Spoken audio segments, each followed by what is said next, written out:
All right, thank you so much. It is 9 a.m. Today is November 23rd, 2021.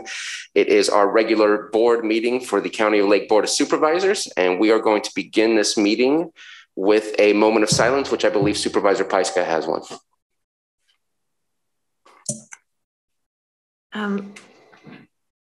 Yeah, I'm kind of in between the time from when he passed away to when his services, but Bob Prather passed away, and he's going to be having his memorial or celebration of life on December 4th.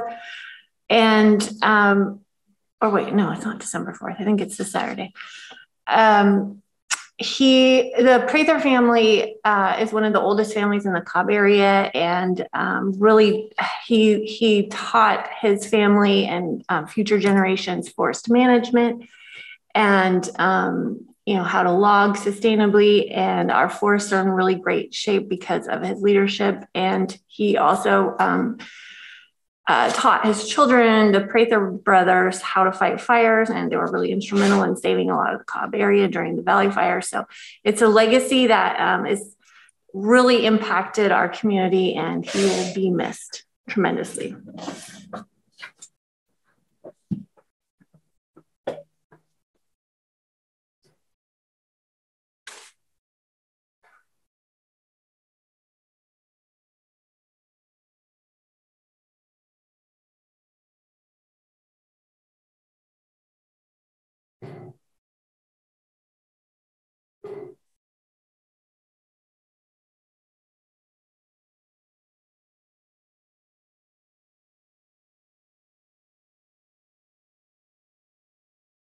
Supervisor Simon, would you please lead us in the Pledge of Allegiance?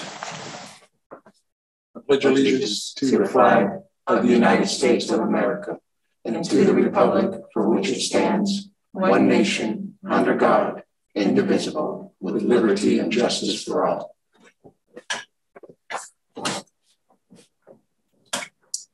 Thank you for that.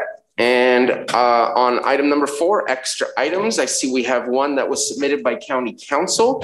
And are there any others from the board or staff to be added for today's agenda? Seeing none, let's go ahead and County Council, if you would please give us the reasons to add this extra item, please. Yes, thank you, Mr. Chair. This is an item that came up yesterday, late in the afternoon. So it came up after the posting of the agenda. And I do need to have a discussion and receive instruction from your board prior to the posting of the next agenda. Okay, thank you very much. And looking to see if there's a motion from the board or comments or questions. I'll move to add the extra item to the agenda for November 23rd. I'll second, but I think we need to open for public comment. So open it up for the public on just adding the item, or we'll be discussing the item at a later time. Thank you for the reminder. And seeing no hands in the Zoom room and no hands in the board chambers, we have a motion from Supervisor Crandall and a second by Supervisor Scott. Johanna, roll call, please. Okay, Supervisor Simon? Yes. Supervisor Crandall? Aye. Supervisor Scott? Aye. Supervisor Pyska? Yes. And Supervisor Sabate? Aye. Thank you. Thank you very much. All right, the consent agenda item. Are there any items that board members wish to pull? I apologize. I did want to pull 1 or 2 items. I need to.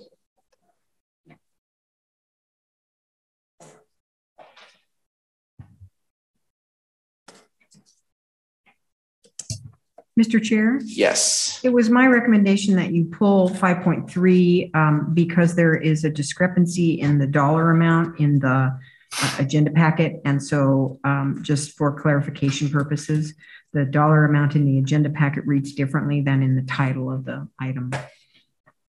Okay, and that is the item that I have on my notes here that I needed to pull. So I appreciate you jumping in for that. And so any other items from the board? Let's open it up for the public. Any items from the public that wish to pull an item from the consent agenda for further discussion?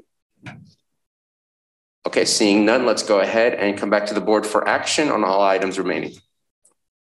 Mr. Chair, I move to approve consent agenda 5.1 through 5.2 and 5.4 through 5.21.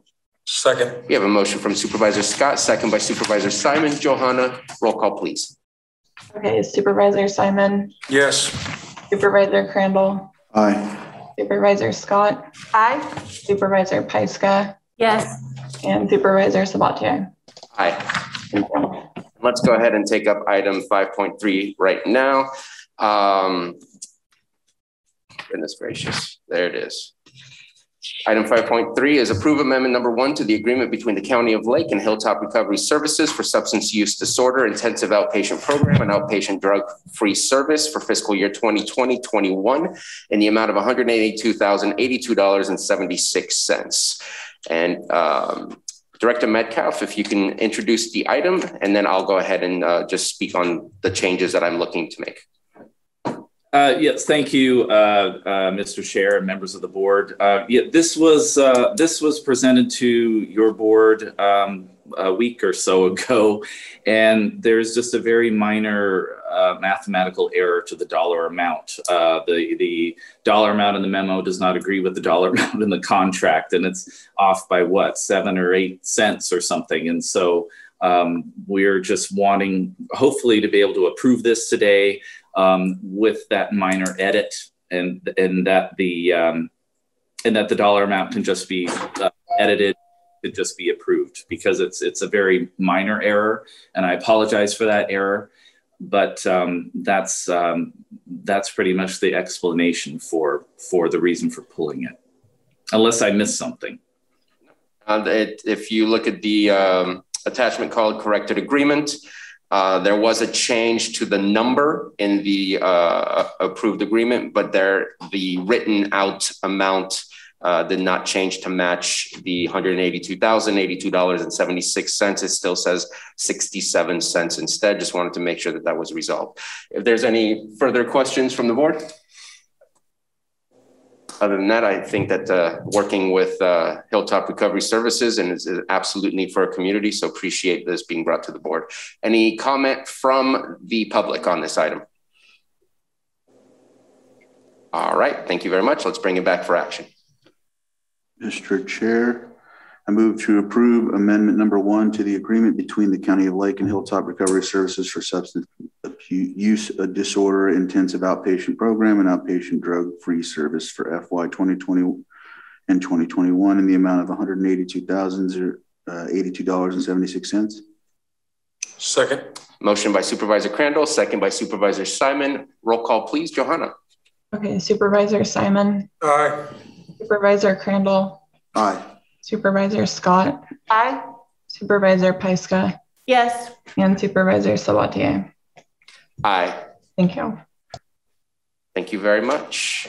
And moving on, we are going to go to public input. This is our 9:05 a.m. item. This is for anything that is not on our agenda. If it is on our agenda, please be patient and wait till that item comes up. Public input will be open for every item.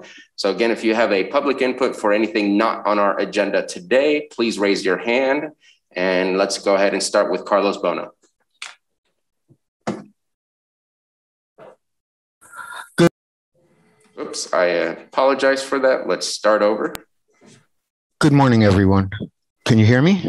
Yes. It has now been close to 2 years since we were asked to stay home for 2 weeks to flatten the curve. After destroying small businesses, locking down the state, and making people wear unhealthy face masks, the original flatten the curve has turned into a take an experimental gene therapy treatment or lose your job.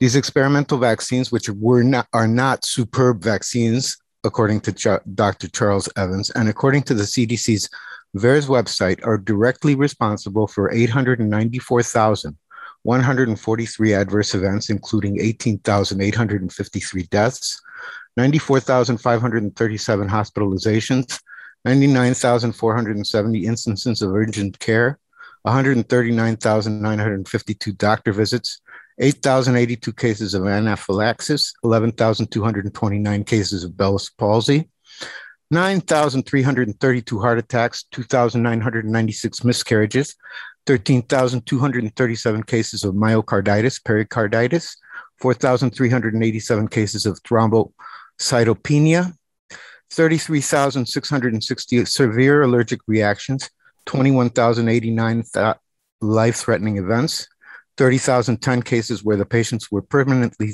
disabled, and 10,455 cases of shingles. With respect to federal and state funds, how much money has the county received to promote these poisonous injections? And how much money does each hospital and doctor receive for each COVID case and death? And how much money has Dr. Evans and members of the board received from pharmaceutical companies pushing these poisonous injections? All people, including public servants that promote these jabs, especially for children, will be held accountable for crimes against humanity, since they have pushed this agenda on the public in violation of the U.S. Constitution and the 1947 Nuremberg Code, which states, "The voluntary consent of the human subject is absolutely essential. This means that the person involved should have legal capacity to give consent, should be so situated as to be able to exercise free power of choice without the intervention of any element of force, fraud, deceit, duress, overreaching, or other ulterior form of constraint or coercion, and should have sufficient knowledge and comprehension of the elements of the subject matter involved as to enable him to make an understanding and enlightened decision. Furthermore," the code states, "the experiment should be so conducted as to avoid all unnecessary physical and mental suffering and injury, and that the degree of risk to be taken should never exceed that determined by the humanitarian importance of the problem to be solved by the experiment." Clearly, none of the Nuremberg protocols have been observed, and no informed consent has been obtained from the so-called approval of the experimental injection. Also, the so-called approval of this injection was a ruse because the Comirnaty approved treatment has not been made available. The mandating of the experimental jab in the workplace has been stopped on the federal level because the mandate is unconstitutional. If you want to make a difference, go to standuplakecounty.org and read and sign the petition against these unconstitutional mandates. If we don't fight for our rights, they will be lost forever in time. Thank you. Thank you for your comment. Next, oops.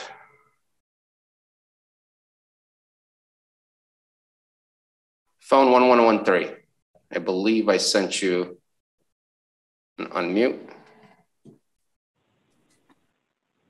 Yes, thank you very much. And I would also like to address, this is Dr. Will Tuttle, I'd like to address the COVID response and the mandates that are happening, and really emphasize this basic idea that we have ivermectin, and there are many countries in the world that are using ivermectin: Nigeria, Sierra Leone, Bolivia, Paraguay, Peru, Guatemala, Honduras, Macedonia, many of the states in India as well, such as Uttar Pradesh, many other countries in Africa. And they all have something in common, which is that they're not having any trouble with COVID. They're using ivermectin. Ivermectin is on the WHO list of essential medicines. The developer of the drug won the Nobel Prize in Medicine. The British Ivermectin Recommendation Development Task Force has been recommending this now for many years, for many months worldwide. They've said, quote, ivermectin is already in use around the world and can reach the poorest people long before expensive COVID treatments will ever get to them. It has an ever increasing evidence base that shows that it works. So, the whole idea is that if you have something that works, you can never use a vaccine. That's against all protocols. And so they have to pretend that this doesn't work. And there's a tremendous amount of corruption going on and among the media to say that it's horse medicine or something like that. And I really think the board should be on top of this and looking into this, because as we just heard, these vaccines are devastating. And Anthony Fauci has been saying recently that the vaccines that are being offered do not stop people from spreading the disease. They do not stop people from getting the disease. They do not stop people from dying from the disease. And so now we're supposed to have boosters, right? So which are also known to be extremely toxic. So again, this is obviously a tremendous amount of corruption. And the CARES Act, which was enacted at the beginning of this whole pandemic, has been used in many ways to give a lot of money to hospitals. They get reimbursed every time they do a PCR test, which is required. They get additional bonus payments for every COVID diagnosis. They get additional bonus payments for COVID-19 admissions to the hospital. They get a 20% boost bonus payment for the entire hospital bill if they use remdesivir instead of anything else like ivermectin. They get another big bonus payment when the patients are ventilated on ventilators, which are deadly. They get more money from CARES when the COVID is listed as a death. Coroners also get a special bonus for death. So there's a lot of money being funneled in to feed a corrupt system to promote the idea that people are dying from and have cases of COVID. Okay, but I'll just close and say that Italy just reduced its the number of COVID cases by 97% when they actually did an accounting. Thank you very much. Thank you for the comment. And I see no further hands up and nobody in the boardroom. So Mr. Chair, I did receive a letter from a constituent that asked me to read it. So I'm going to go ahead and read it for him. Mr. Mike Raffinelli.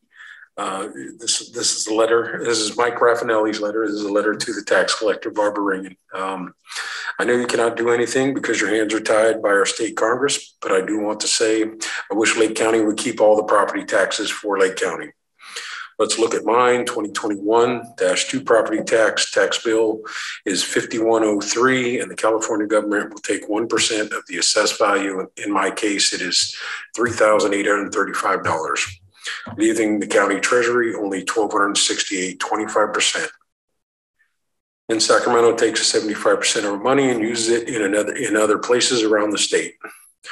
The Board of Supervisors for years has been complaining 2 times a month. Let's look for a grant or get a hold of McGuire and Curry and ask what they can do. How about just do not pay the 75% to the state? I and many others want to buy land here in the wonderful county, but we want to keep the money here locally. This is a taxation without representation. If you kept the 5103, just think of what the Board of Supervisors can do.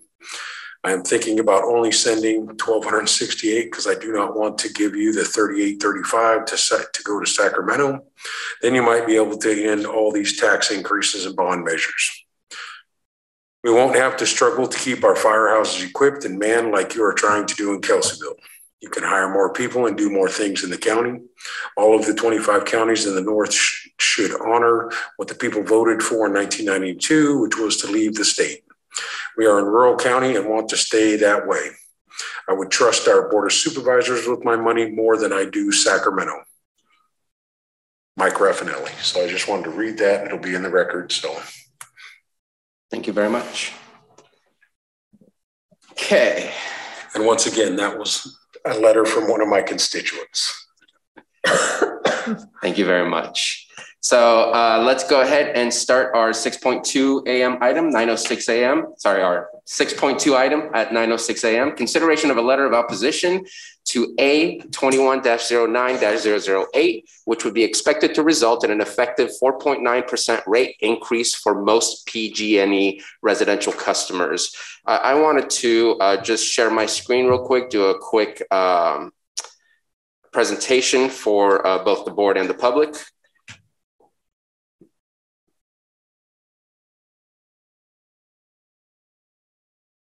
Let's see if I can.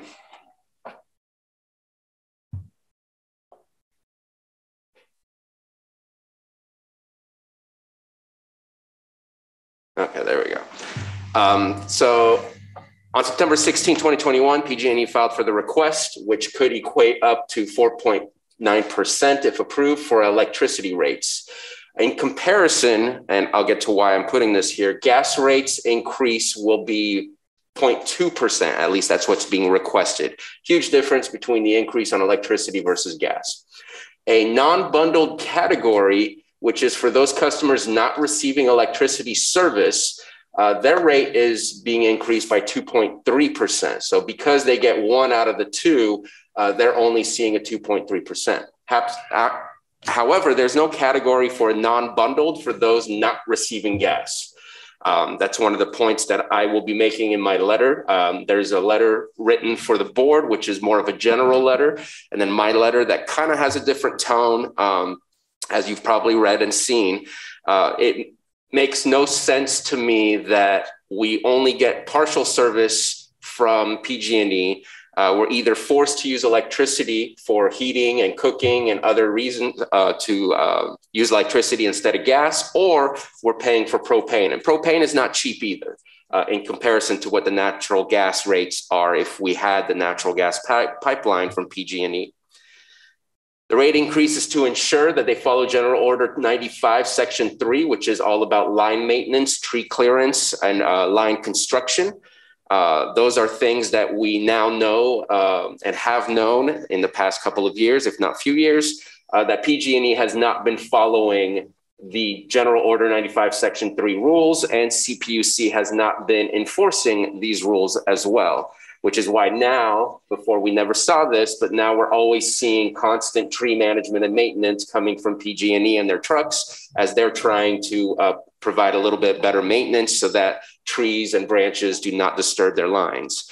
Another reason for the rate increase is PSPS planning and execution, which in my opinion is entirely due to the lack of ability to maintain and upgrade their infrastructure in the first place. Wildfire mitigation is also some of their reasons for this. Temporary generation to support customers. And again, temporary generation, as we saw in our presentation from PG&E, the majority of this is controlled by PG&E as far as when power goes down, the amount of times that it goes down due to actual issues with their infrastructure. It's either a PSPS where they put it down themselves because of the potential danger, or seems like the majority of it was due to repairs or work on their infrastructure, which would take us down. And then, of course, the usual excuse of the year, COVID-19 is another purpose and reason for the rate increase that they're requesting. And so I wanted to at least make sure and highlight to both the board and the public some of my issues. And in an AP article from 2020, in there it said that by 2024, PG&E expects to post a full year profit of nearly $2.4 billion.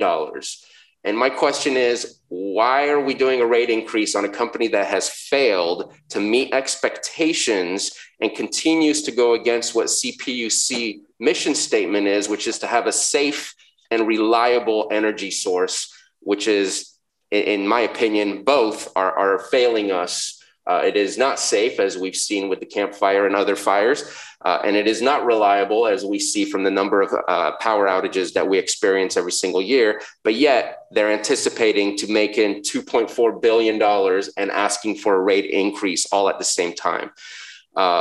In the past, because of the Camp Fire, a judge insisted that PG&E be fined $200 million, and that was waived by the CPUC. And so for the CPUC to not hold PG&E accountable, and yet for the CPUC to agree with this rate increase, one of the reasons I'm bringing this up is it is a judge who has to agree with the rate increase. And I want to make sure that they recognize that a judge was not heard and listened to by CPUC. And not only that, but we have an issue where a very good investigation brought out that the CPUC is not the independent commission that it is anticipated and created for, that there was a lot of intermingling between the governor's office and the commission, which ended up with the waiving of the $200 million. And I just think that the rate increase is a slap in the face to our constituents and it doesn't solve our problems that we're also having with PG&E and their infrastructure. And I wanted to make sure and highlight those things because I think that we need to be very direct in the conversation of why this is not going to be working for us. So in front of you is a letter to approve, which is a general letter, again, that is meant for the board to approve. I put my letter in there as an example of my personal statements that I will be submitting to the PG&E rate increase hearing, because I think it's important that we all submit our own letters as well. We all have our unique experiences. We all have our own districts that we serve and need to speak up for. And I just wanted to make sure you were aware that we can go much further than just a board letter. We can also provide our own personal ones. And so that ends my presentation and open for discussion on the letter that was drafted. I do want to, before opening it up, really want to thank Matthew Rothstein I did ask to work with Carol and Matthew on the letter. He drafted the letter for the board. I reviewed it, made some slight changes to it, and eventually it's what you have in front of you, but really want to thank Matthew for his work on this, because this is the majority of his work and my just eyes on it and review. Supervisor Scott. I appreciate you bringing this to the board. And I think we also need to look at the fact, I know you put up there by 2024, the profit is going to be $2.4 billion. I think we need to look at the fact that they've been making profit for years and have not been doing the job. And that's why we've had the fires that we've had. So it's not just this first year that they're making a profit. They've been making profit all along and have not been doing their job. So I agree, this is definitely a slap in the face to our constituents. And here in Lake County, we cannot afford a 4.9% rate increase. So I definitely agree with this letter. Supervisor Pyska. And to follow up with that, we've been told that this is going to be the status quo for the next 10 years with not just the PSPSs, but the outages that happen when a branch hits. And so, you know, you mentioned a couple hundred outages that our districts had to go through, and now we have to pay more. So I appreciate you writing this letter, and I'll submit one as well. And just real quick, I do want to say the people in the blue trucks who do the repairs and do the everyday work to keeping the infrastructure going, I absolutely appreciate the hard work that they do. This is definitely the way that I speak about PG&E is towards the administrative staff of PG&E who make the decisions on where the money can be spent. I just want to make sure and clarify that, because I don't want our community to look down on the people in the blue trucks trying to do their best to do what they can.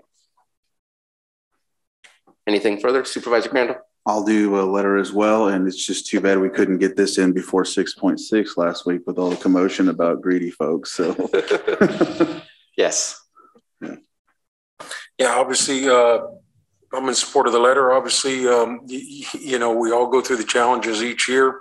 So holding the like you said, the corporate structure of PG&E accountable to what they're doing. You know, it's stated we have a lot of folks that live in the county that work for PG&E, and they are great folks. They're out there every night. They're working on things. They're communicating with our communities as it's happening in real time. So yeah, complete support of the letter. All right, let's go ahead and open it up for the public. Anybody in the public have a comment? I see none in the Zoom room, and I see none in the boardroom. And let's go ahead and bring it back. And before we bring it back, I do want to say it's going to be a while before the judgment of this rate increase will be finalized. In speaking with the CPUC, Matthew Rothstein and I made the decision that the earlier it's in the judge's hands, the more he's going to really read our comment versus the receiving of thousands and thousands of letters towards the latter part where they're about to make the judgment. So being ahead was definitely the better way to go, but it's going to be a while before that judgment is made. So a while, what are we talking? I believe it'll be spring of next year, if not a little bit further. Yeah. Okay, so maybe we need to submit this letter now and then later on continue to submit something so it rises to the top. To remind them. Yeah, that we're still here and we're angry. Right, right. And I hope also that we can maybe put out some information. I know it was on I believe it was in the letter from Matthew for how the public can submit something. If we can make sure and advertise that on our social media, I really want to get our public involved. We need to drown this public hearing with letters saying this is not working for us. We shouldn't reward a company with more money when there's absolute failures in the system that aren't working for us at all. It doesn't seem to make sense. And so with that, that's my final comment if there's action. And I'll see if there's some discussion with Rcrc next week about this letter, if they're doing something like that, or even just to get it out to the rest of the counties that I'm sure are suffering from this as well. Right. Yeah.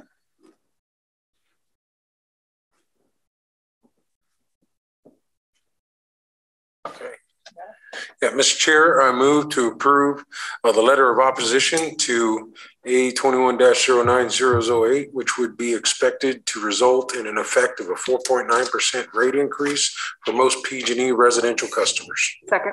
We have a motion from Supervisor Simon, a second by Supervisor Scott. Johanna, roll call, please.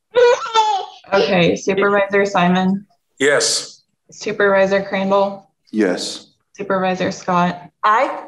Supervisor Pyska. Yes. And Supervisor Sabatier. Aye. Thank you. Thank you very much. Moving on to our non-timed items, 7.2, consideration of ordinance amending urgency ordinance number 3108, requiring all persons, regardless of COVID-19 vaccine status, wear face coverings in county facilities. CAO Hutchinson. Thank you, Mr. Chair. So bringing this urgency back to your board for reconsideration today. And I attached to your agenda packet yesterday the COVID epidemiology report because I thought it might be relevant to kind of talk through where we are at. This is the COVID epidemiology report dated November 20th, so it would be the week before that. So it is pretty current. And if you're able to open and look at that report, on page 7, you'll see that our most recent 7-day rate for testing positivity was continuing to trend downward. It was 3.5% was the testing positivity rate. And if you flip to the next page, which is page 9 of those slides, the cases per 100,000, the 7-day average also continuing to trend down. It had dropped down to 9 per 100,000. So that's a little context for what's before you today. This was actually drafted a month or more ago and then pulled off of your agenda because there were a couple of other factors in play and our numbers were much higher during the late summer surge. Now that our numbers are trending back down, it's certainly time to have this conversation. And so what's before you today in this proposed amendment would change would basically set a trigger for the time that this is in effect and the time that your board may act to put it in suspense. And so again, thinking about those numbers that I just quoted, if you look at section A of the draft, county facility, this masking mandate would remain in county facilities when the COVID case rate exceeds 10 per 100,000. Presently, it does not. And when the testing positivity exceeds 8%, presently it is less than that. And both of those indicators have been in place for a minimum of 7 days. Likewise, when case rates drop even more, drop down to 3.9% per 100,000, which is lower than we are presently. And the positivity rate drops to 4.9% or below, which we are below right now. And both of those indicators remain for a minimum of 14 days. This masking mandate would be calendared for reconsideration of your board to consider suspending it at that time. And then there's a new section C in there to clarify, 2C, I should say, to clarify that CDPH regulations shall continue to be followed whether or not this masking mandate in county facilities is in effect or in suspense. So the intention would be that the point at which it lands back on your agenda to suspend or reactivate, that you also consider all of the other factors occurring in our communities that relate to how we're doing. And that would include emergency room and ICU capacities and vaccination rates and possibly more. But so those are some of the factors that you would consider. And I think it's just important to stress again, I noticed in one of the, in a public comment that came to your board about this item, it appears that there may be some continued misunderstanding about the scope of this urgency ordinance in the first place. This urgency ordinance is solely about county facilities. There never has, well, during this latest phase of the pandemic, I should say, there's never been a county imposed masking mandate outside of county facilities. And that continues to come up. So I think there may be some confusion, and I thought it was important to clarify. Thank you for that. Any comments or questions from board members? So I know this was from a conversation we had saying bring this back with the triggers that we had discussed. I did do some research, and part of my reason is it's definitely a balancing act. It's about our employees more than anything else. We want to make sure that our employees continue to work, continue to be safe. Every time we have somebody who has COVID, we will lose those employees for almost an entire 2 weeks. We lose productivity, meaning we're not serving the public in the same way that we are expected and anticipated to do so. And so any way that we can reduce the harm that happens from having COVID, whether that's loss of productivity or just being sick and possibly hospitalized and die, I think that that's a good reason to have the triggers. My concern is it's sometimes it looks like the triggers are an impossible goal to reach. It just seems like we just hover and we remain where we are. And so in my research, I found that, well, we all know that the state of California was starting to loosen up its tiered system as we got towards June. The numbers started changing to make it easier for people to go into orange, to go into yellow, and so on and so forth. And now it's gone. Ever since June 15th, there is no more tiered system. There is, however, a tiered system that does exist at the CDC level.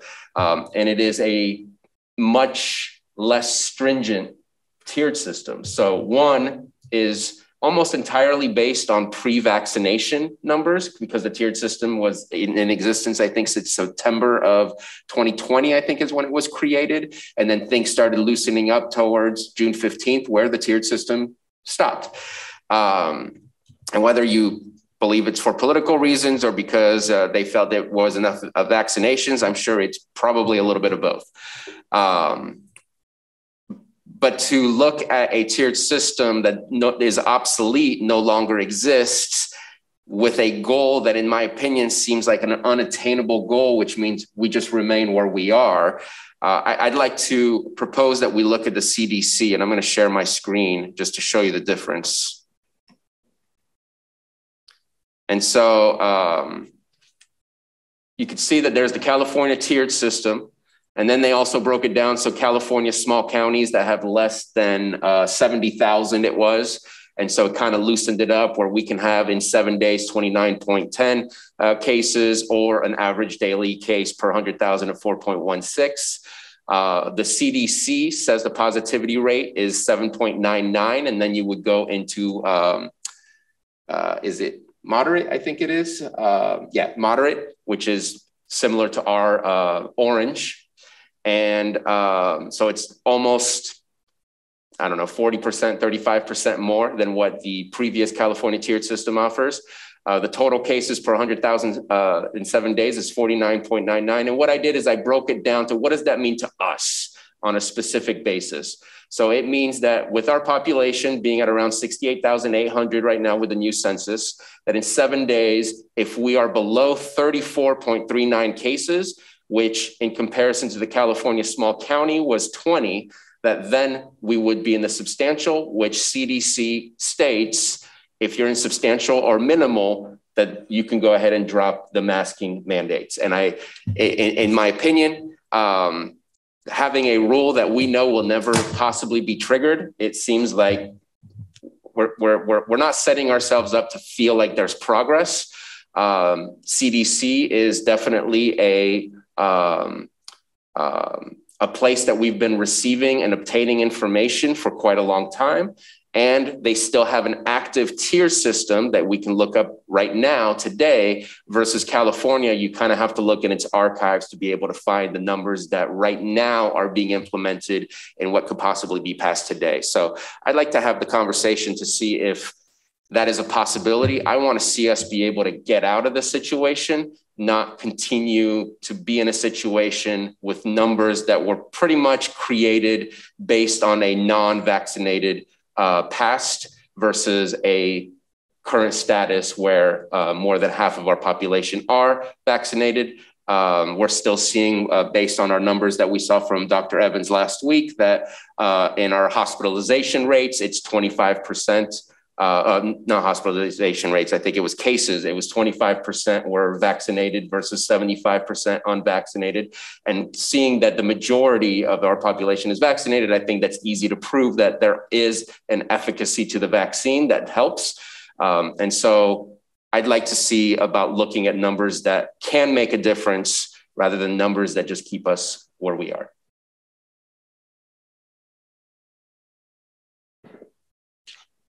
Supervisor Pyska. So one of my concerns continues to be the indicators, and we talked about it last week, is because we have the rapid testing availability, I feel like we're not getting an accurate idea of our caseload now. And I know it's always been difficult with people that just didn't get tested before, but I'm just bringing that up as a concern. If we look at our indicators, we look at our case rate and our positivity rate, and we know that there's there's a number out there that's not being reported because people are choosing not to report it because they don't, for a lot of reasons, but one of them is that they don't want to impact the people around them. So there's that. And then with our hospitalization, we have so many people that are transferred so quickly out of our hospitals, and we don't really have it's difficult. It's always been difficult for us to understand how many Lake County residents are hospitalized in our county and outside of our county. So those are the two concerns that I have, and I don't know where they fit in with all of this. We do know that cases are not necessarily in Lake County, but around the country are starting to tick up because of the cold weather and the holidays. So I just have questions, and those are my questions. And just to, do you guys mind if I stop sharing? Just so I can see. Okay. I think that there's always been information that we only know what we know. Mm-hmm. And I think that it's difficult to make decisions on things that we don't know, because then it could be another 100% of cases versus what we know, or it could be another 5% of cases versus what we know. And I think it's difficult to make decisions on the unknown versus what do we know. And I think if rapid test is an issue, to me, it's not. If you're doing rapid test, that means you care enough to know if you have the virus and probably are going to take the right actions if you show that you're positive versus not, or else why even test in the first place? So I think that the more people do rapid test, the better off we are, because that means those people care enough to know their status versus not doing it at all. So, and again, I'm just looking for a way to be able to say we've hit a milestone rather than continue to do something that I'm just seeing us hover and hover and hover. And just like last time before June, we just were never able to change until June 15th happened. And even when June 15th happened, we didn't see a rise right away. That rise occurred a lot later. Maybe not a lot later, but it didn't happen overnight. It definitely took at least 1 to 2 months before we started seeing the cases truly increase. And for what reason or purpose, I think that's for just speculation. But I do know that we have a staff member with their hand up, and I'd like to give them the opportunity to speak, but first wanted to check in and go ahead. Mr. Chair, this is again, I want to introduce our Director of Nursing, Eileen. Yes. Cleve. Good morning. Thank you, Mr. Chair. I just wanted to add a little bit to the conversation too, since this is for the employees that we're looking at. And I would have to defer to human resources because I don't know the answer to this, but also looking at the vaccination rate amongst county employees and also waning immunity. So we're at 50% right now, 58%, I'm sorry. And immunity is waning for those that were vaccinated in the winter and into the spring. And that's about, half of the folks a little more than half of the folks were vaccinated at that point. And so now they're moving into the window of waning immunity and the need to consider a booster. And so I just wanted to add those two other elements. I'm really pleased that Lake County is looking to use a tiered system. As you pointed out with the CDC in the Bay Area, you may know also established common criteria for lifting mask mandates that included jurisdictions reaching moderate levels of transmission tier defined by the CDC and remaining there for at least 3 weeks, and hospitalizations low and stable, and per the health officer observation, and 80% of the jurisdiction's total population fully vaccinated. So I think it is looking at a tiered system to follow and help us move forward in a way that makes sense. I do appreciate the comment about us not knowing there's a lot of home testing going on. There may be not testing and people just taking care of themselves at home. I do have a message out to the water resources to see if we can start testing for COVID in our wastewater again, because CDPH is looking at that more so now, understanding a bit more that measures in that can help us predict and forecast what might be happening 10 days from then. And so that might help us better understand people that are either not testing or doing home testing and that we're not aware about. So just wanted to add those points too, but at the end of the day, I'm just really pleased that we're looking at a tiered system that can help move us forward. I know that we're all mask fatigued and COVID fatigued. And so this is a really important conversation. Thank you. Thank you very much for your comments. Supervisor Scott. You know, I'm willing to look at the new numbers because I think our test positivity rate, because of the home testing, is very inaccurate. I think we need to be looking at the trigger of our hospitals. What do our hospitals look like? Because really that's where we're going to see the impact. It's when we have our hospitals full of COVID patients, it's everybody else is going to suffer when they need medical help and there's no beds or they're waiting. So I would agree with the new triggers, but I think we need to continue looking at our hospital beds availability. And we also need to look at making sure that we're educating the public, our employees too, on getting that booster shot. I think she said something about 50% of our employees need to get that booster to continue being fully vaccinated. So I think we really need to be looking at what does that mean to really be fully vaccinated. We need to be pushing those boosters to make sure that we're protecting our employees. I know for myself, I took advantage of, they had the employee flu and COVID boosters available here. We need to make sure we're continuing to do that. Thank you for that.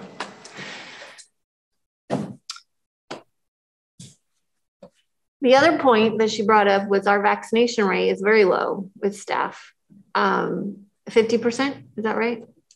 With staff, it's under 50%. With the public, it's a little over 50%. Right, okay. So, you know, these numbers from the old system are based on unvaccinated numbers, and we're at 50-50 or less than 50. So I just bring this up. Is that something that we also want to consider with the vaccination rate of our staff?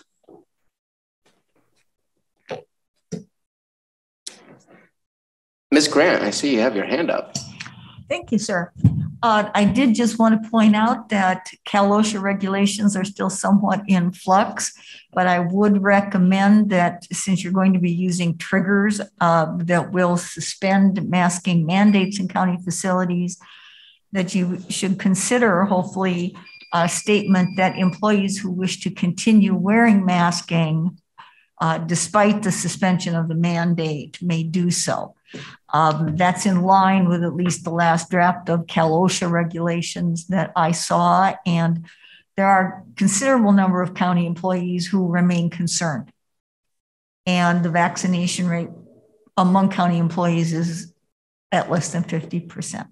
The other thing I would point out is that we make reference to CDPH regulations. I realize these aren't necessarily regulations, but if you're going to use CDC benchmarks instead of something provided by state public health, then you should make that very clear, because otherwise there could readily be conflicts, particularly as you move into flu season. Okay, thank you very much for your comments. And so if I could add, you know, Anita's point, she made some points about employees. Certainly employees know that this conversation was agendized today for those that keep track of your agenda, but we didn't reach out to them on any formal level. We gave some thought to polling them, just a simple poll about what is their preference. Do they prefer masking as a form of protection? But we didn't proceed with that because we assumed that maybe the vaccination rate kind of speaks to that. I'm not sure. We also did not reach out to labor reps to see if the labor unions had any position. Some of those efforts might be worthwhile if your board is interested in having us do that. But at the same time, the voice that really should prevail the strongest is the voice of public health and those kinds of guidelines that come out of the experts. Ms. Grant? Well, and again, since the pandemic remains in effect and California public health remains a public health emergency, and locally it remains one, I would urge that individual employees, again, who feel more comfortable wearing a mask, just simply be allowed to do so, regardless of a union position or anyone else's, unless your board has some reason why you think masks should just be prohibited altogether. But again, Cal OSHA guidelines tend to speak to this in the same way I'm speaking to it this morning. And I get it. I think you're saying just adding a statement that says that this is still possible, but I don't, it definitely doesn't say the opposite, that you will not wear a mask, but I get it that it helps to provide the right comments and the right comforts for people to continue to do so because they're more comfortable in doing it that way. I think because this is new territory, Mr. Chair, employees feel more comfortable, even if it feels obvious to your board. I think employees feel more comfortable stating the obvious. It's one sentence. Yeah, no, I get that. Let's go ahead and open it up to the public, see if we have any comments from the public on this item. Oh, I'm sorry. Supervisors, I'm in. Yeah, I do want to hear from the public. Oh, just on Anita's point, I definitely agree with that. And I personally will continue wearing my mask regardless. Okay, Supervisor Simon. At this point, I appreciate the conversation about the CDC, but I think at this point, I'm ready to move forward with as presented without making the change. You know, I agree with putting it in there when it does. If we do make a change, that you have the right to wear the mask. I think masks are here for a while. I think one of the things we experienced during the pandemic, thank you. One of the things we did experience in the pandemic, and I think just a lesson learned, was the flu season that we didn't have. You know, wearing a mask and staying home when you need to. I mean, before pandemic, you know, you're encouraged to come to work when you had a flu or a cold. You know, you were here, you were toughing it out. But I think we're in a different environment. So completely understand everybody's individual decisions. We've learned a lot since the beginning of the pandemic. And at this point, I'm ready to move forward without changing the tiers at this point. But I know that conversation is coming in the future after the first of the year, most likely. So we'll wait to see what Cal OSHA comes out with on their final rulings and other things before moving forward. So that's my thoughts. I'm ready to move forward without a change today. All right, let's go. I think that's the same page there. No, thank you, Supervisor Scott. I think the CDC is a good next step, but I'm willing to stay with where we're at with what we have available to us. So, but I know that we wanted to hear the public. So, okay, let's go ahead and open it up for the public. Any comments in the boardroom? Any comments in the Zoom room? And bringing it back to the board.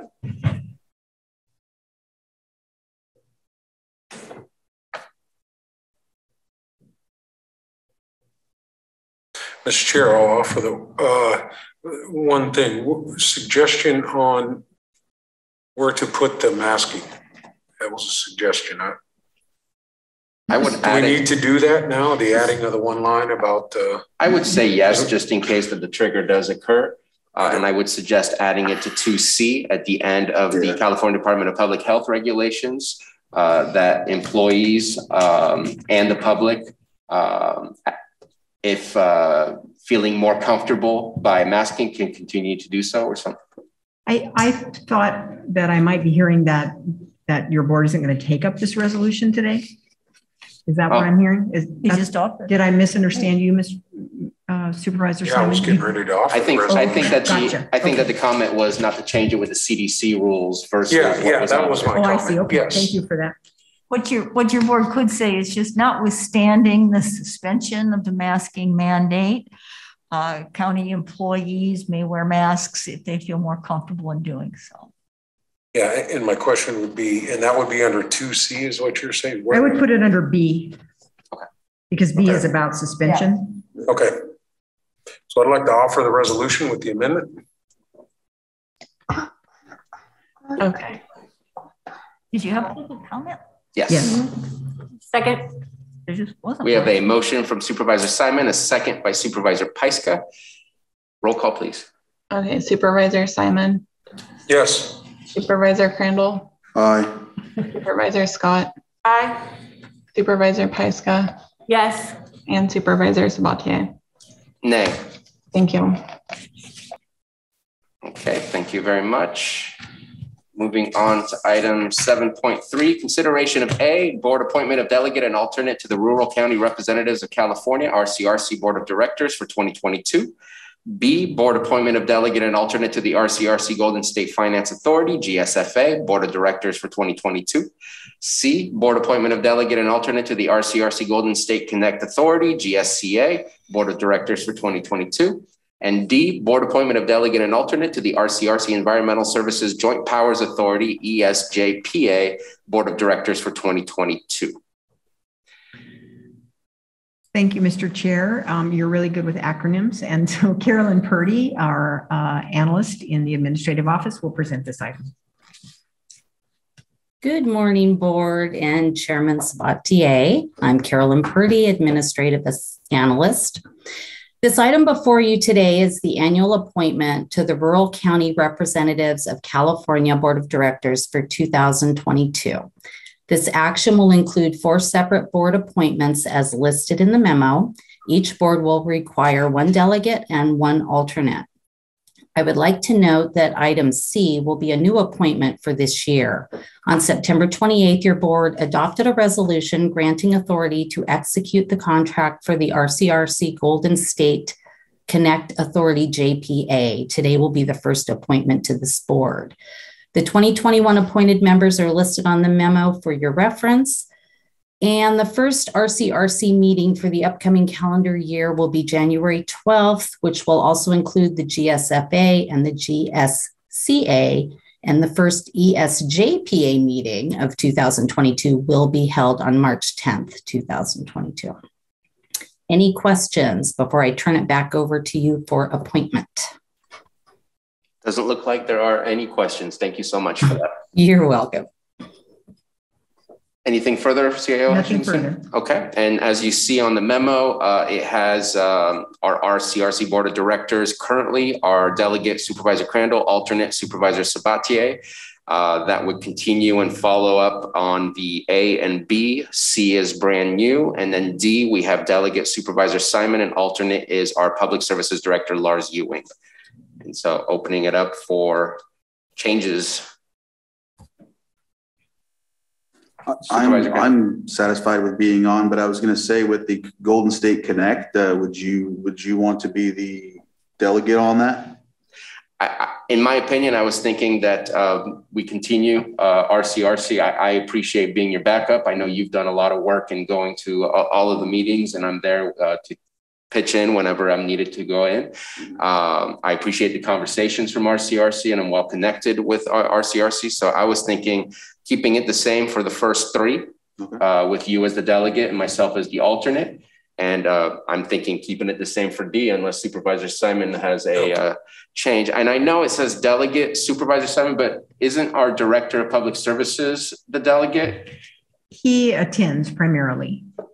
Okay. But he's still the alternate on our list currently? Technically he is. Okay. Yes. I just wanted to check in on that.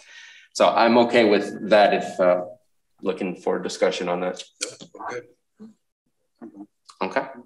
So then to just make sure we're understanding, everything remains the same. And then for Rcrc, Gsfa, and ESJPA, and for GSCA, it would be Supervisor Crandall as the delegate and Supervisor Sabatier as alternate? Correct.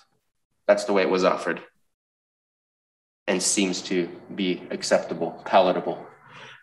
Opening it up for public. Any comments on these appointments? Nothing in the board chambers and nothing in the Zoom room. And bringing it back for action. And before we take action, again, I do want to thank Supervisor Crandall. These are not short meetings. These are the types of meetings that lunch is embedded within the meetings. It's been nice to be able to do this remotely through Zoom rather than having to continuously go to Sacramento. But I have a feeling with the annual conference, that was a live conference, that eventually Rcrc will be going back to live sessions and with meetings in Sacramento. I know I've been there before. It is not a short trip and it is a very long day. And so appreciate the hours that you spend with Rcrc. Ready for action? Ready for action. Mr. Chair, I'd like to move to appoint delegates and alternates to the Rcrc Board of Directors for 2022. And it is Supervisor Delegate is Supervisor Crandall and alternate is Supervisor Sabatier. Is it possible for us to do A, B, C, and D all in one? I didn't think so. Second. I wanted to try. We have a motion from Supervisor Simon, a second by Supervisor Scott. Roll call, please. Okay, Supervisor Simon. Yes. Supervisor Crandall. Aye. Supervisor Scott. Aye. Supervisor Pyska. Yes. And Supervisor Sabatier. Aye. Thank you. Mr. Chair, I'd like to move to appoint delegate and alternate for GSFA Board of Directors for 2022. And it is the delegate is Supervisor Crandall and the alternate is Supervisor Sabatier. Second. Motion by Supervisor Simon, second by Supervisor Scott. Roll call, please, Johanna. Okay, Supervisor Simon. Yes. Supervisor Crandall. Aye. Supervisor Scott. Aye. Supervisor Pyska. Yes. And Supervisor Sabatier. Aye. Thank you. Mr. Chair, I'd like to make a motion to appoint delegates and alternates to GSCA Board of Directors for 2022, with the delegate being Supervisor Crandall and the alternate being Supervisor Sabatier. Second. Motion by Supervisor Simon, second by Supervisor Scott. Already voted. Roll call, please. Okay. Supervisor Simon. Yes. Supervisor Crandall. Aye. Supervisor Scott. Aye. Supervisor Pyska. Yes. And Supervisor Sabatier. Aye. Thanks. I'll let someone else make the motion because I'm on the. Mr. Chair, I'll move to appoint to the Rcrc Environmental Services JPA Delegate Supervisor Simon and alternate Public Services Director Lars Ewing. Second. We have a motion from Supervisor Crandall, second by Supervisor Scott. Roll call, please. Okay, Supervisor Simon. Yes. Supervisor Crandall. Aye. Supervisor Scott. Aye. Supervisor Pyska. Yes. And Supervisor Sabatier. Aye. Thank you. Got a very active 6th board member there. All right, moving on to item 7.4, consideration of the following advisory board appointments, Child Care Planning and Development Council. We have 5 applications in front of us. They all fit within a category, so there's no competition for any seats. Are there any questions or comments about any of these applications or applicants?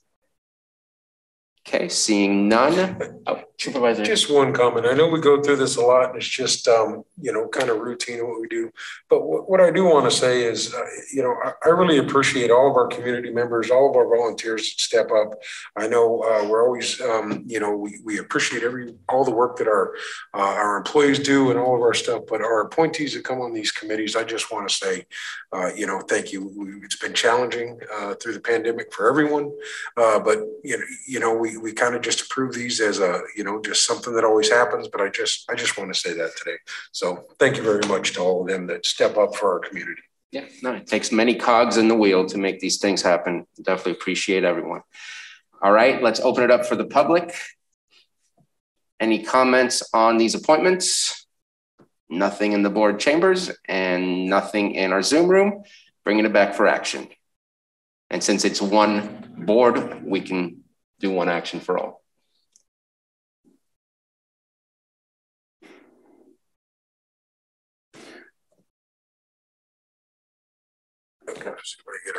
Mr. Chair, I'll move to appoint qualified applicants to the specified advisory board position. Child Care Planning and Development Council. Child Care Planning and Development Council. By name, sir? Yeah, by name. By name? Yeah. Maria Narvaez, Cynthia Dominguez, Melissa Knoll, Teresa Showen, and Shawnee Egger. Second. We have a motion from Supervisor Crandall and a close second by Supervisor Simon. Roll call, please. Okay, Supervisor Simon. Yes. Supervisor Crandall. Aye. Supervisor Scott. Aye. Supervisor Pyska. Yes. And Supervisor Sabatier. Aye. Thank you. 7.5, consideration of amendment number 1 to the agreement between the County of Lake and Sierra Vista for acute inpatient psychiatric hospital services and professional services associated with acute inpatient psychiatric hospitalizations for fiscal years 2020-21, 2021-22, 2022-23. That was very much in the future, I almost read. And moving on to Director Metcalf. Thank you, Mr. Chair. You articulated that quite well. In this item 7.5, as you mentioned, this is a proposed multi-year agreement amendment for Sierra Vista, with whom we currently contract. What has happened is already this fiscal year to date, we have utilized this facility more than our projections had indicated, necessitating the need to increase this contract amount. As I believe you've heard me say before, there's just an extremely limited number of psychiatric placement facilities in our state, in California, especially in our region. And we compete with all 58 counties for bed space. So it's truly imperative to maintain this contract and, of course, our relationship with Sierra Vista to keep in good standing to continue to provide these critical services to our clients. So I'm basically just asking for board approval of this amendment to increase the current contract. Thank you very much. And the increase, I believe, is around $52,000. I know that hasn't been mentioned at this, or yeah, $51,118. Any questions or comments from the board? I did have a question for you, and it's because of the back and forth in the email, and I appreciate your responses and the information you provided. You mentioned something to me, and I'm wondering if you can educate me, maybe the board if they're not aware, maybe they are, and also the public. You said something that the services are, I forget what the right term was that you used, but basically they can provide services without our approval that those services will be given. It's an entitlement that they will hospitalize our folks regardless, and they will bill us because it is an entitlement to these folks. I believe that's what you're referencing. Yes, no, that's exactly what I was referencing. Thank you for understanding where I was coming from. And does it have to have a prior relationship with this patient to be able to automatically put them on their census and then bill us? Or can they just take anyone from Lake County and provide the services and then we end up getting billed? Yeah, we often find out after the fact in these situations. And again, it is because of that word entitlement that these folks get placed, and then we sometimes find out after the fact. Okay, well, I think I need more information on that. It's somewhat concerning because we're limited in resources. It's good to have the service available, and I would suspect that obviously if they put it on their census that the service is required for their patients. But it makes it difficult for us, if this is the case, to be able to really understand what budgeting looks like, what the future looks like, and I'd like to better understand that. I just wanted to make sure that the public was aware. I wasn't aware of the entitlement. I definitely knew that we had to pay our bills, but I didn't know that they could just pick up patients on their own and then send us a bill. I thought it was already in collaboration with behavioral health, sending those patients to them. Well, I'd be more than happy to put a little presentation together around this. I think that would be useful for everyone. Okay. No, okay, that would be great. And looking at the board while we're in conversation, is that a presentation that you would all like to see? Yes. Yeah, so thank you very much. In the near future, not giving you a certain date to make sure you have the time to put it all together. If we can have that presentation, that would be great. Absolutely. So noted. Thank you so much. Any further questions on this item? All right, let's open it up for the public. Any comments from the public? Seeing none in the board chambers and none in the Zoom room, bringing it back for action.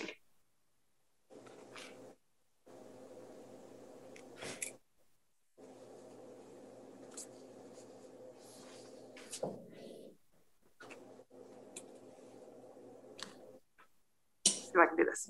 Mr. Chair, I move to approve amendment number 1 to the agreement between the County of Lake and Sierra Vista for acute inpatient psychiatric hospital services and professional services associated with acute inpatient psychiatric hospitalizations for fiscal year 2020 through 2021, 2021 through 2022, and 2022 through 2023, and authorize the board chair to sign the agreement.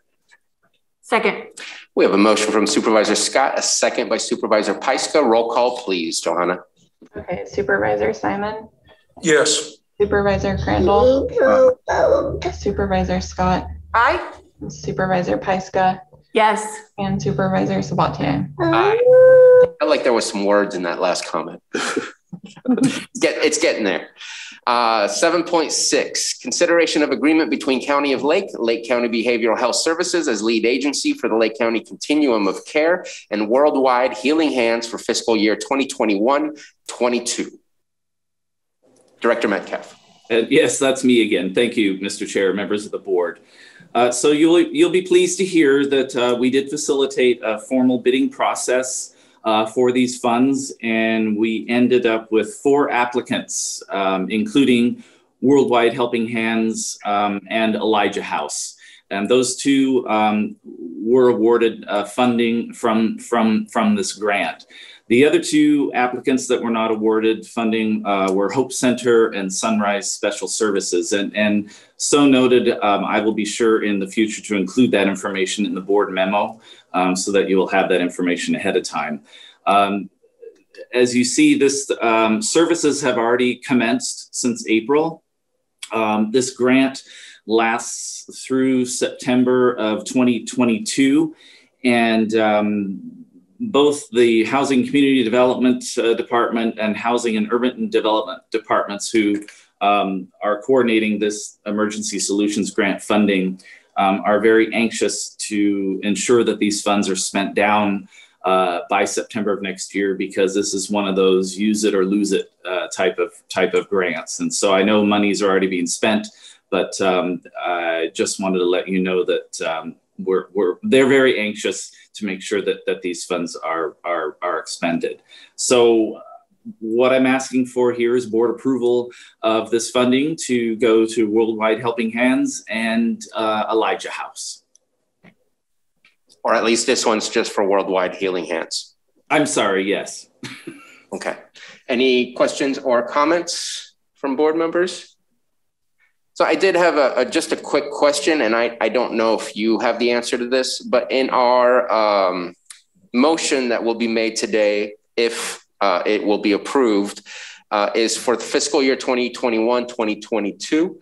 Do we need to combine both 2021 and 21-22 since it started in April of 2021, which is still the previous fiscal year? And I don't know if Ms. Grant might have an answer to that. Do you need me to repeat? Yeah, I interrupted. Yeah, okay, I'm sorry. I'm going to recuse myself from this. Oh, yes.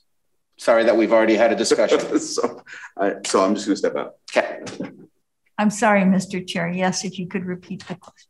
I'll wait for Supervisor Crandall to leave the board chambers. So my question is, this started in April 2021, which is the previous fiscal year. In our motion, we will be saying, if we approve of the contract with Worldwide Healing Hands for fiscal year 2021-22. Do we need to use both fiscal years within our approval to ensure that we are approving of the services rendered between April 2021 through June 30th, 2021? Or is it okay to just continue as is with what's in front of us? I think that would be a very wise addition, sir. Okay. Okay. If no further questions, let's go ahead and open it up for the public. Any comments from the public on this item? Seeing none in the board chambers and seeing none in the Zoom room, bringing it back for the board to take action. Mr. Chair, I move to approve the agreement between the County of Lake, the County of Lake Behavioral Health Services as lead agency for the Lake County Continuum of Care and Worldwide Healing Hands for fiscal year 2020 through 2021 and 2021 through 2022, and authorize the board chair to sign. Second. You have a motion from Supervisor Scott and a second by Supervisor Simon. Johanna, roll call, please. Okay, Supervisor Simon. Yes. Supervisor Scott. Aye. Supervisor Pyska. Yes. And Supervisor Sabatier. Aye. Thank you. And again, no vote from Supervisor Crandall as he recused himself. If we can go ahead and get him back into the board chambers. And I'll go ahead and wait until everybody's back before reading out the next item. And thank you, Mr. Chair and members of the board. And I hope you all have a great holiday. Thank you very much. Enjoy yours, and to your staff as well. Thank you.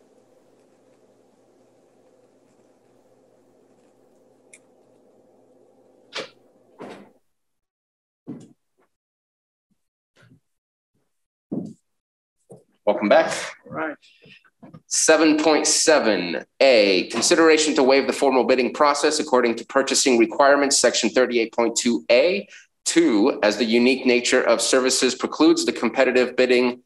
38.2A2, as the unique nature of services precludes the competitive bidding requirements, and B, consideration to approve contract between County of Lake and North Coast Opportunities Incorporated for the Emergency Child Care Bridge Program for children in foster care in an amount that shall not exceed the California Department of Social Services allocation from July 1st, 2021 to June 30th, 2024, and authorize the chair to sign. And there you are, Crystal Marketan, Director Marketan.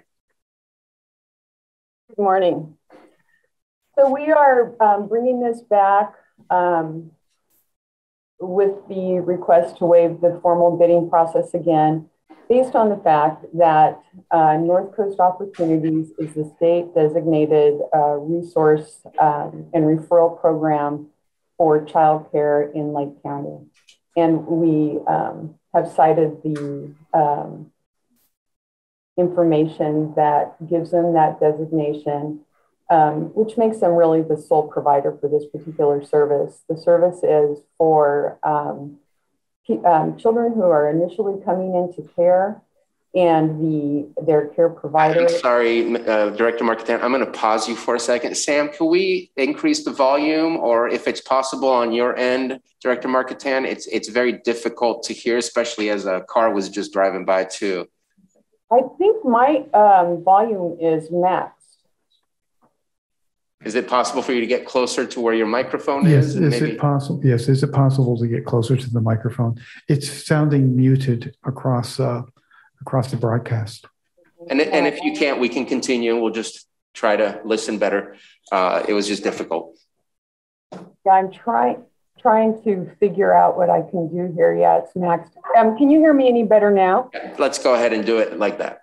Okay. Please. So sorry, do you want me to start from the beginning? No, I think we can continue. Okay. So the service provided by this child care resource and referral agency that is ran by, excuse me, North Coast Opportunities, as I mentioned, is a designation that is made by the state. And what the service that they provide, not only for social services, but for the community is resource and referral and support of child care programs in Lake County. And for social services specifically, child welfare services, dependents that are newly placed in the system, assistance is given to the resource. So the resource family that these children are placed with, if they need childcare to help accommodate that initial placement. And they do provide other support services to resource families. Thank you very much for your presentation on this. Any questions from board members? Supervisor Scott. I don't have a question, but I just want to point out Lake County here, we struggle with keeping our foster families, and any resource we can give them to help them, help the children in our community, I'm definitely for. Thank you for your comment. I agree. Any further comments from board members? I just want to say what I've already emailed Director Marketan in public. Your memo provides every basis for why we are waiving the bidding. I know I looked it up, and it's a learning process for me to kind of better understand how services need to be run. I was able to find the ruling of that we have to use what we, I believe it's R&R. Forget what the actual designation of R&R is. Resource and referral. Resource and referral, thank you. And so just it was a good place for me to go visit and find out some information and better understand how the process works. And I appreciate the information that you provided for that. So I'm happy to move forward with this, and I'm going to open it up for the public if there's no further comments. We're on item 7.7. And so any public comment on item 7.7, we'll start in the Zoom room. Seeing none in the Zoom room, boardroom, and seeing none in the boardroom, go ahead and come to the microphone. Item 7.7 is regarding the North Coast Opportunities contract for the Emergency Child Care Bridge Program for children in foster care. I believe Joan Moss. This is the item that I was concerned about yesterday. I read it and I didn't quite understand it. I still don't. I want to put in my info. I was an EQA employee of a tribe. I was very abused and mishandled. I ended up observing. I wasn't allowed to talk to the kids. I wasn't allowed to attend court with the client. Then the children were injured. Does this have to do during with... this time? It concerns the bridge program. Okay. I want to find out where to go because the children were injured and some were injured permanently. We didn't know where to go. Thank you. I would say reach out to... I guess we need to find out. I would say reach out to Director Marketan. Mr. Chair, actually, she's referring to something that happened many, many years ago, long before Director Marketan, and I don't know that it has relevance to this agenda item. Okay. Thank you very much. And let's bring it back to the board for action. Mr. Chair, I move to approve waiving the formal bidding process according to Purchasing Agreement Section 38.2A. Second. We have a motion from Supervisor Scott and a second by Supervisor Crandall. Roll call, please, John. Okay, Supervisor Simon. Yes. Supervisor Crandall. Aye. Supervisor Scott. Aye. Supervisor Pyska. Yes. And Supervisor Sabatier? Aye. Thank you. And Anita, did I need to continue reading that as the unique nature of services, or am I good? You're good. Okay. 2, consideration to approve. I move to approve the contract between County of Lake and North Coast Opportunities Incorporated for emergency childcare bridge program for children in foster care, and in an amount that shall not exceed the California Department of Social Services allocation from July 1st, 2021 through June 30th, 2024, and authorize the chair to sign. Second.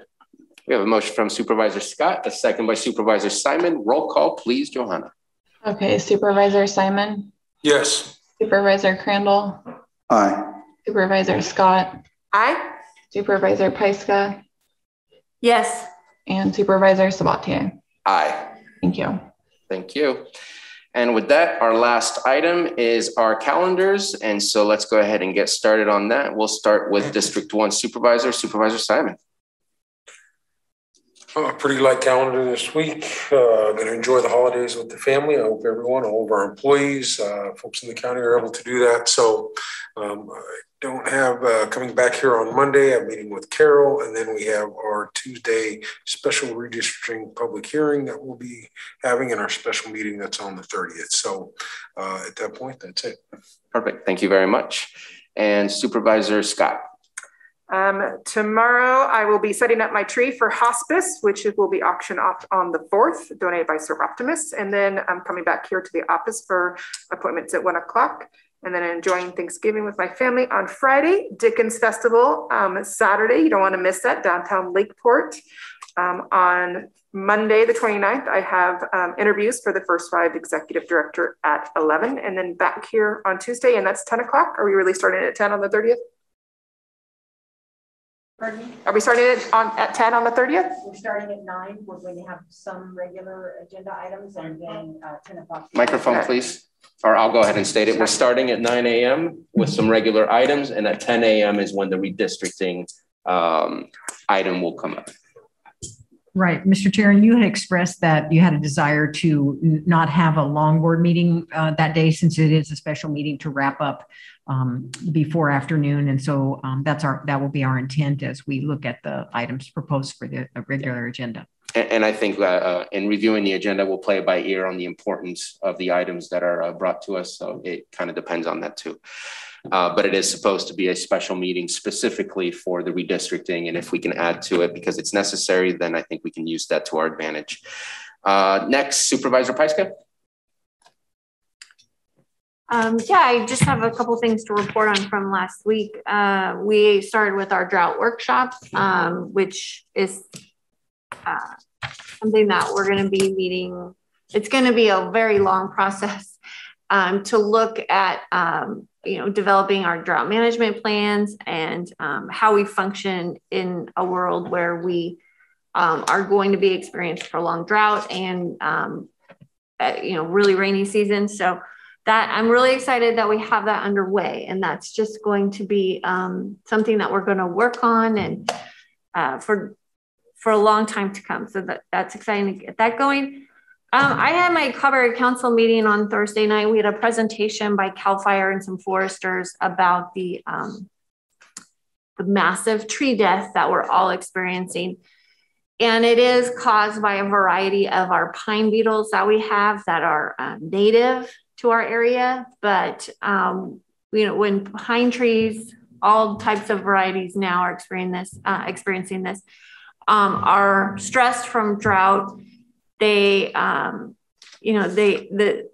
we have warm winters, which don't put the pine beetles in hibernation as they usually would. We're going to experience 2 cycles at least of the pine beetles swarming, which contributes to a lot of the death. And so if you're seeing areas where you have the tree death happening, it's really important to get those trees down, at minimum cut on the ground, because they will spread. And our forests, as we know them now, if we keep experiencing this drought and mild winters, we will see what has been happening in the Sierras and in Colorado, where miles and miles and miles of forests are destroyed.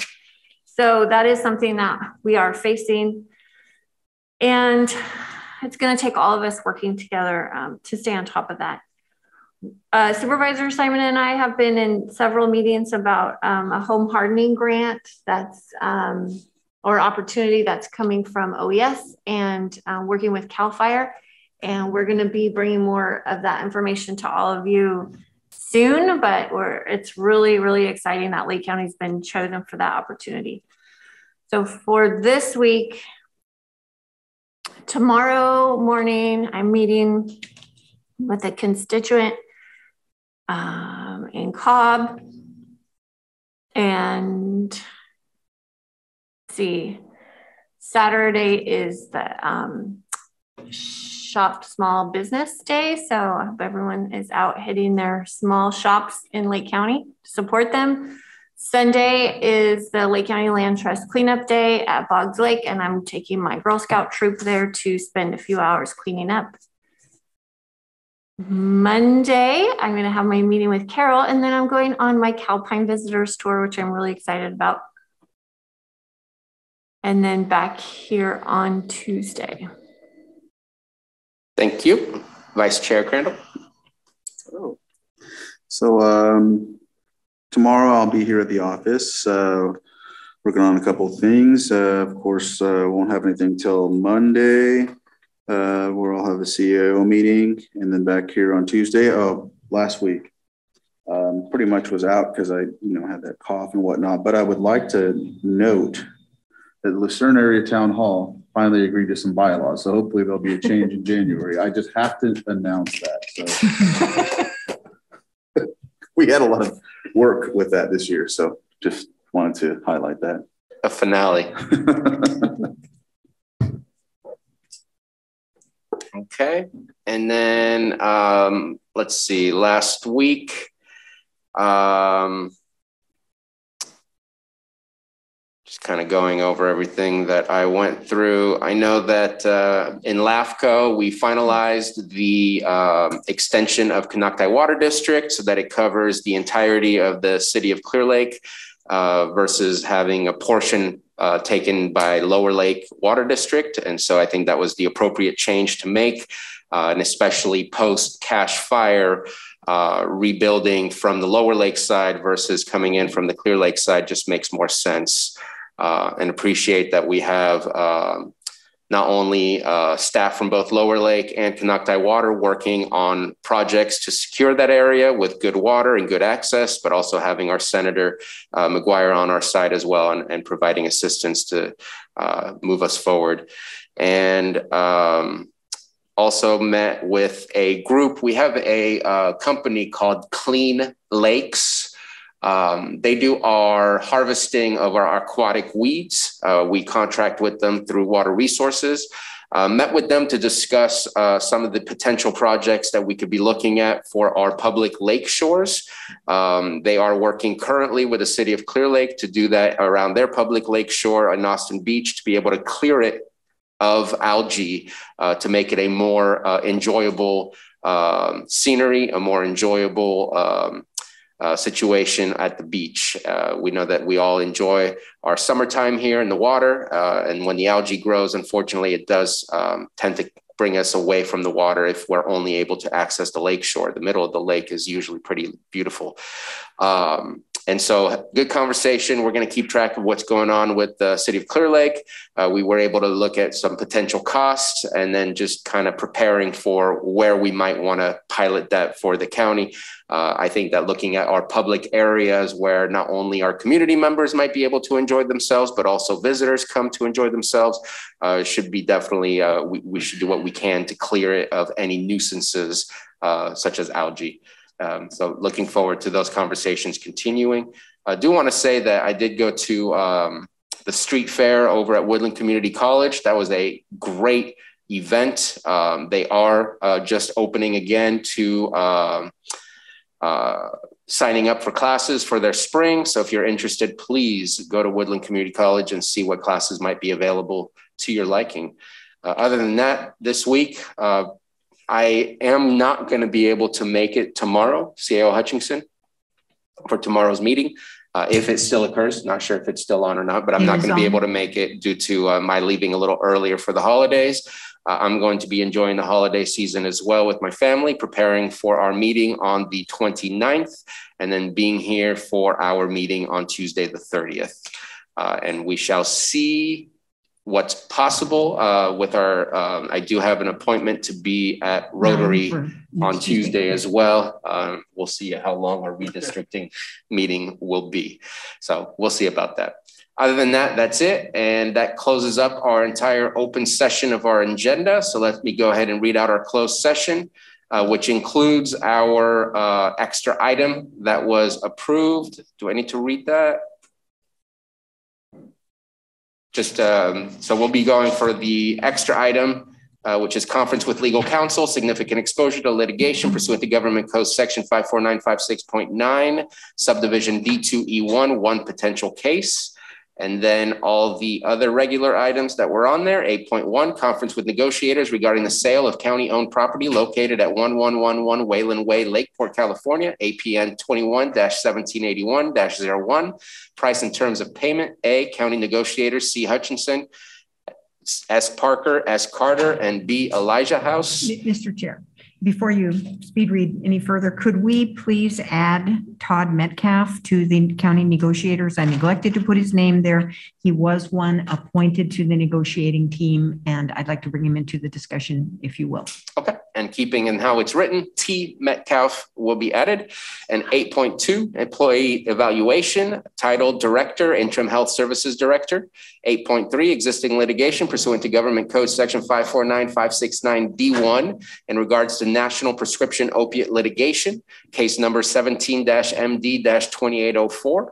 8.4, conference with legal counsel, existing litigation pursuant to Government Code Section 54956.9D1, City of Clear Lake versus County of Lake et al.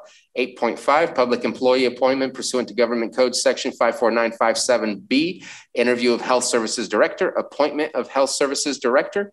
And 8.6, public employee evaluation, title, Director, Registrar of Voters. And with that, we will adjourn to closed session. Let's go ahead and take a 10-minute break and rejoin at 10:45. So 9-minute break.